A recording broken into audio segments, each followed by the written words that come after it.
Back at Myri Private Hospital, Rose gently brought the therapy session to a close. It had gone better than she imagined. Sangwoo had remained quiet, as expected, but his eyes had softened, and his small reactions, especially to the crocheted flower, had given her enough insight for now. "All right, Sangwoo," she said with a warm smile, brushing a few strands of hair behind her ear. "We're done for today, but you can stay here for a bit. I have a short meeting, and I'll be right back." Sangwoo simply nodded and took his seat on the couch in her office. He held onto the little crocheted flower she had given him earlier, his fingers gently running across it, as if finding comfort in its softness.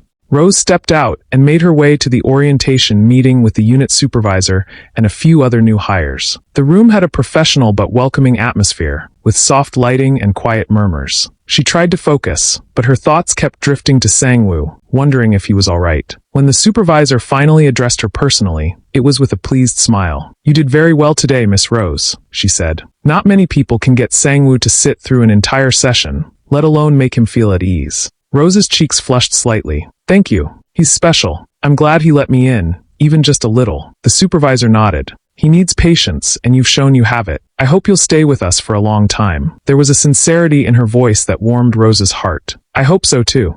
When Rose returned to her office, she paused at the door. Sangwoo had fallen asleep on the couch, his small frame curled up tightly. But his eyebrows were deeply furrowed, and his chest rose and fell in shallow, uneven breaths. He was in the middle of a nightmare. "Sangwoo," she called softly, kneeling beside him. He twitched and whimpered, as though chased by something in his dreams. Rose gently placed her hand on his back and began to hum a calming tune. "It's okay," she whispered. "I'm here." He stirred, eyes fluttering open, dazed and frightened. But the moment he saw her, the tension in his little body began to ease. Rose stayed beside him, rubbing his back until his breathing slowed, and he drifted into a more peaceful sleep. She sat at her desk and quietly picked up his file, scribbling down her observations. By 12:30 p.m., Sangwoo awoke again, blinking at the warm light that now filled the room. Rose had already packed up for the close of work. She smiled as she picked up her bag and offered him her hand. "Perfect timing. Let's go get some groceries before we head to my place." Sangwoo nodded.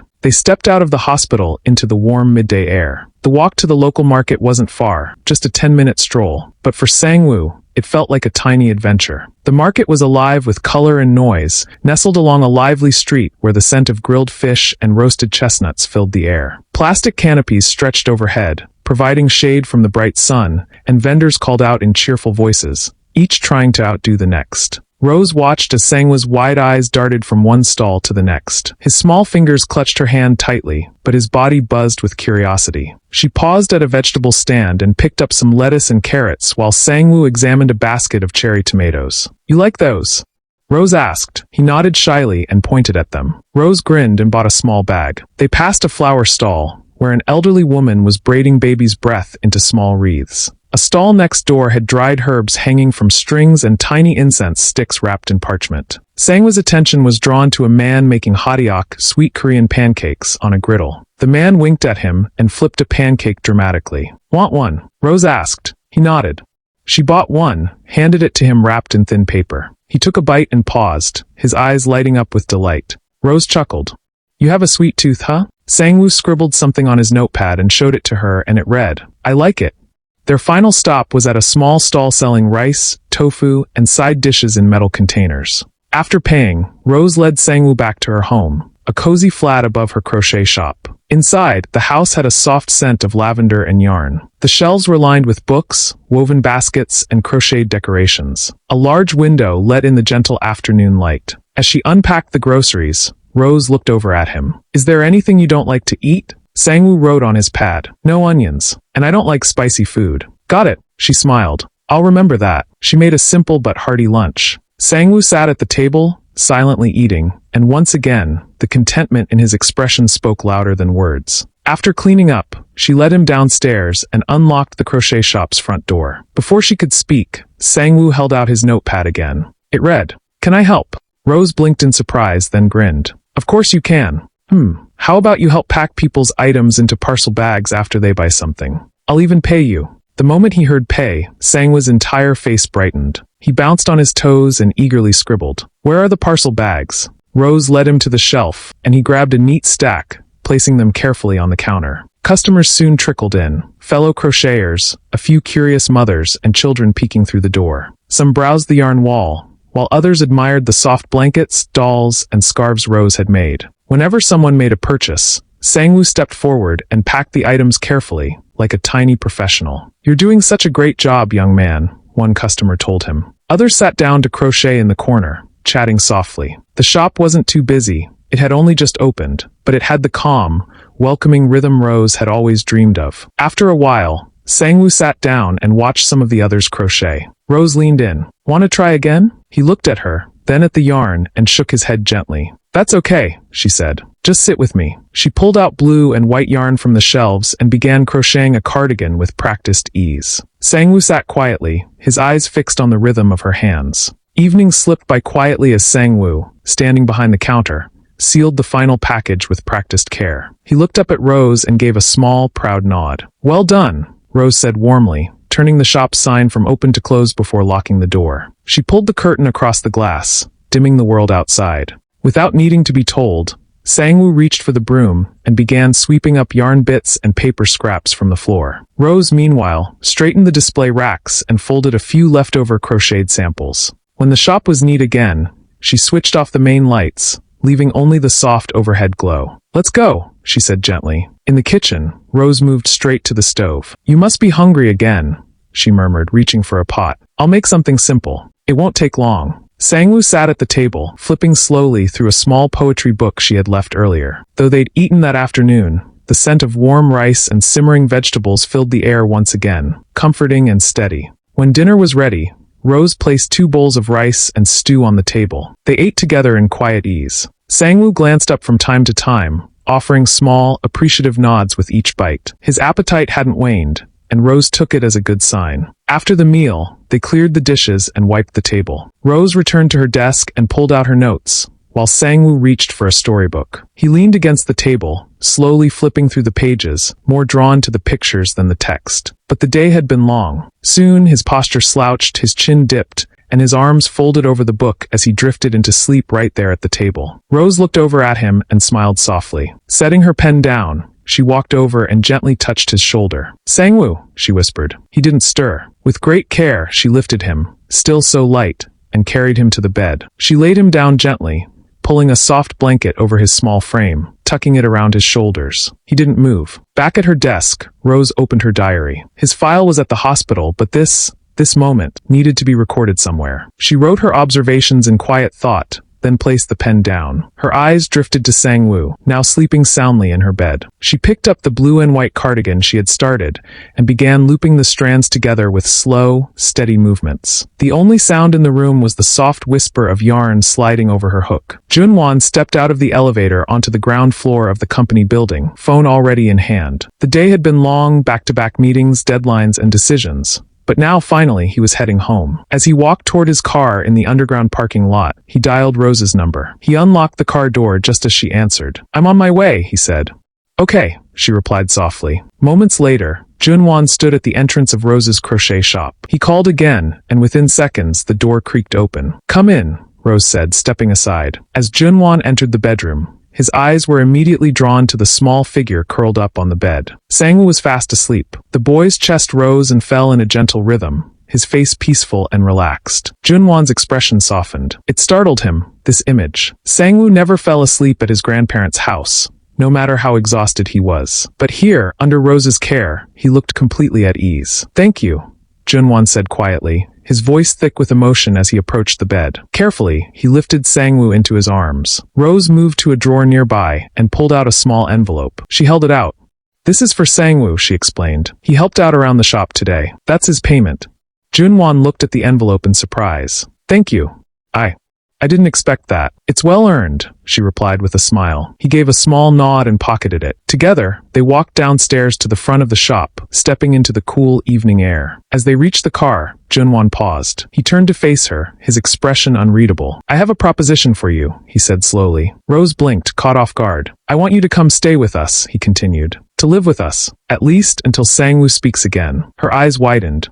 He pressed on. "I've seen how comfortable he is with you, how much he trusts you. It's rare. And I believe that what you're doing is helping him more than anything else ever has." Rose opened her mouth, but he gently raised a hand. "I know it sounds strange.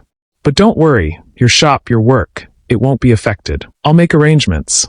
You'll only work with Sangwoo. I'll speak to the director myself. If you need to come here, my driver can bring you anytime. She started to respond, but he cut in again, voice quiet but firm. Take your time. Think about it. When you're ready, just give me your answer. With that, Junan turned and walked to his car. He opened the back door and settled Sangwoo gently into the seat. Then he slid behind the wheel, started the engine and drove off. Rose stood at the entrance of the shop. The weight of his offer settled over her, not as pressure, but like the slow fall of unexpected snow. Junan arrived at the mansion and quietly opened the door to Sangwoo's room. The soft creak of the hinges barely broke the stillness as he stepped inside, his son still sleeping soundly in his arms. The room was dim, bathed in the warm glow of the small night light near the dresser. He walked over to the bed and gently laid Sangwoo down, careful not to wake him. Then he pulled the blanket up to the boy's chest, tucking it in gently. Just as he turned to leave, he felt a small tug on his sleeve. Junan paused and looked back. Sangwoo's eyes had fluttered open. The little boy blinked slowly, adjusting to the familiar space. He looked around, recognizing the soft corners of his room, his bed, his night light, the ceiling stars he used to stare at, then turned to his father with a quiet, curious expression. Reaching for the notepad and pen beside him, Sangwoo scribbled something quickly and held it up. Where's the money Rose gave me? I know she paid me. Junan stared at the note, caught off guard, not by the question, but by how focused and alert Sangwoo was. His lips curved into a smile. You remembered that, huh? He murmured, reaching into his coat pocket. He pulled out the small envelope and handed it to Sangwoo. The boy sat up at once, tearing it open with eager fingers. Inside, the neatly folded bills made his eyes widen in delight. He looked up at his father, beaming, the light in his eyes unmistakable. Junan chuckled softly. You really earned it today, didn't you? Sangwoo nodded vigorously, hugging the envelope to his chest like it was made of gold. Junan crouched beside the bed, his smile softening as he brushed a lock of hair from his son's forehead. This is the first time he's looked this alive in 2 years. Rose told me you helped around the shop, he said quietly. She said you worked hard. Sangwoo reached for the notepad again and scribbled quickly. I want to go there tomorrow.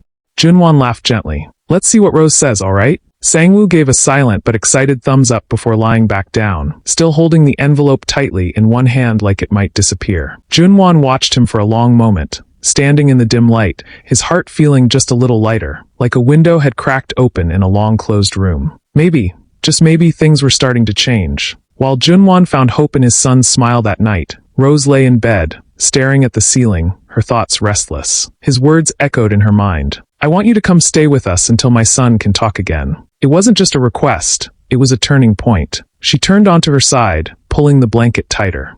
Could she really move in with a man she barely knew? Then again, hadn't his child already found a place in her heart? Rose sighed. She'd give him her answer in 3 days. For the next 3 days, Rose kept Junwan's offer to herself, not even mentioning it to Sangwoo. She wanted clarity, not impulse, to guide her decision. Each morning, Sangwoo arrived for therapy as usual. From 9 a.m. to noon, Rose guided him through expressive activities, movement, drawing, story building, encouraging trust and connection. Then, like clockwork, they strolled to the local market together. They'd pick out snacks or ingredients, often with Sangwoo scribbling notes and suggestions on his notepad. Afternoons were spent at the crochet shop, and there Sangwoo truly came alive. He'd beat Rose to the counter with his notepad ready. I'm ready to help. He packed items with surprising care, guessed customers' favorite yarn colors, and sat watching her crochet with quiet fascination. Each time he got paid, he beamed, always eager to show his father. Rose noticed the little changes. Sangwoo smiled more often. He also created longer sentences and also asked questions like, "What are you making? Did someone buy the blue hat?" The fear that once dulled his eyes began to fade. In its place bloomed curiosity, safety, and joy. Every night the question returned. Could she move in? Was she ready? And by the morning of the 3rd day, she had her answer. She would go. She would move in with Sangwoo and his father. At exactly 7 p.m., she heard a car pull up outside. Junan entered the shop moments later, dressed in his usual crisp suit. His eyes scanned the room briefly before settling on her. He glanced at Sangwoo, who gave a small nod, then looked back at Rose. She stood and motioned toward the back of the shop. Junan followed her quietly. Once they were alone, Rose took a deep breath. I've made my decision, she said softly. Junwan's expression remained unreadable, but his eyes sharpened, waiting. I'll do it, she continued. I'll move in and stay with you and Sangwoo, but only under a few conditions. Junan gave a single nod. Name them.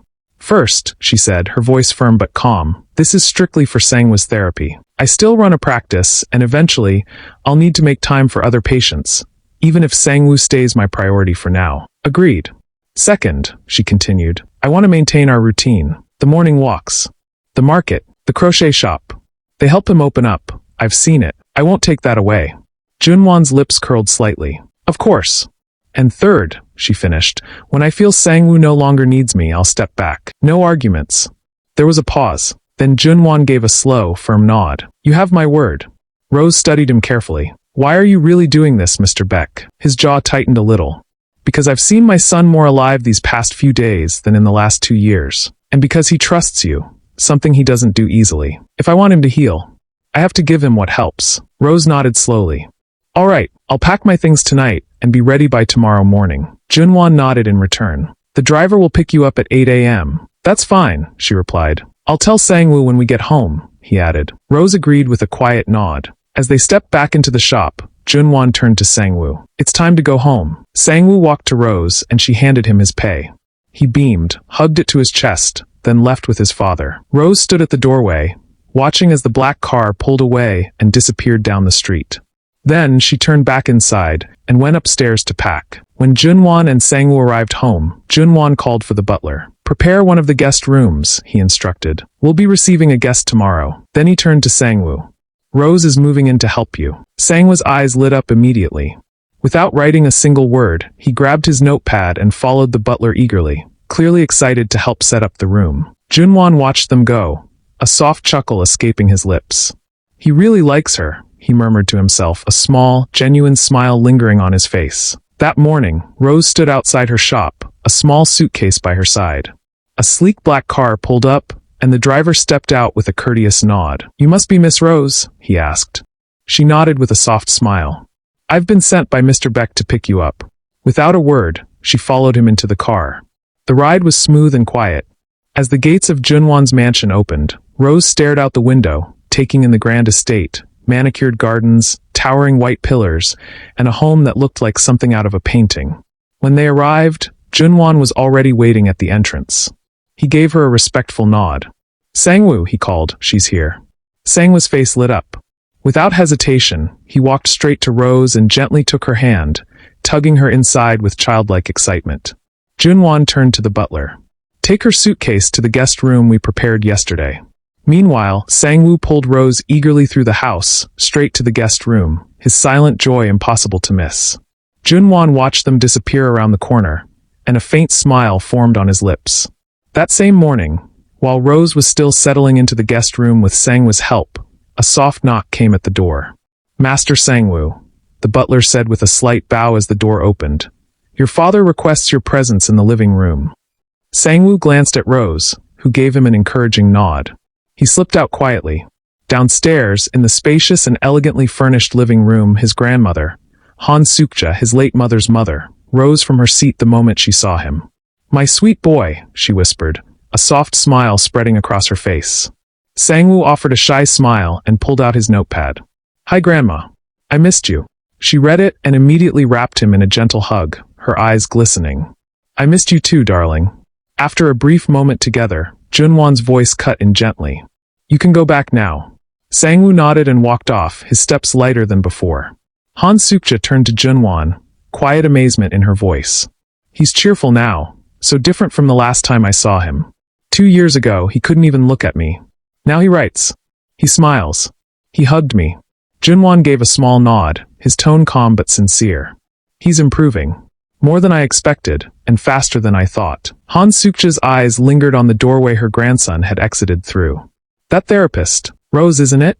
She's doing something right. Don't let her go. Junwan didn't answer right away, but the flicker in his eyes said everything. As Sangwoo stepped out of the living room, the warmth of his grandmother's hug still lingering in his chest, he turned the corner toward the guest room.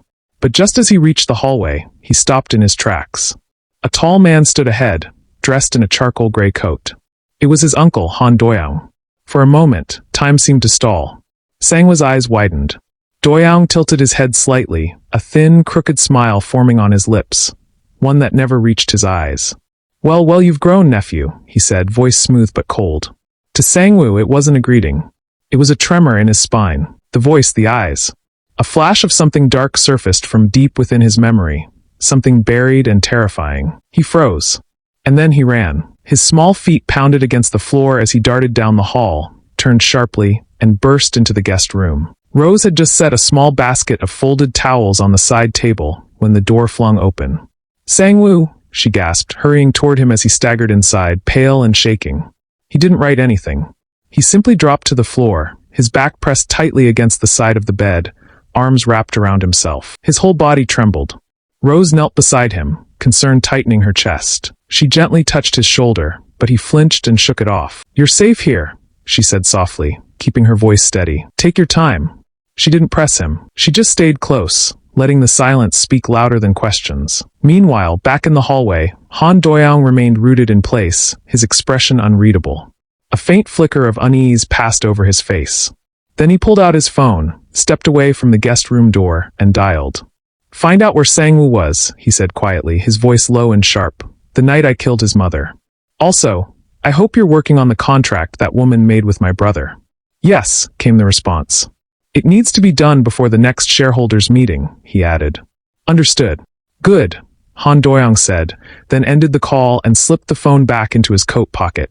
With one last glance toward the guest room, his face turned blank again, cold, composed.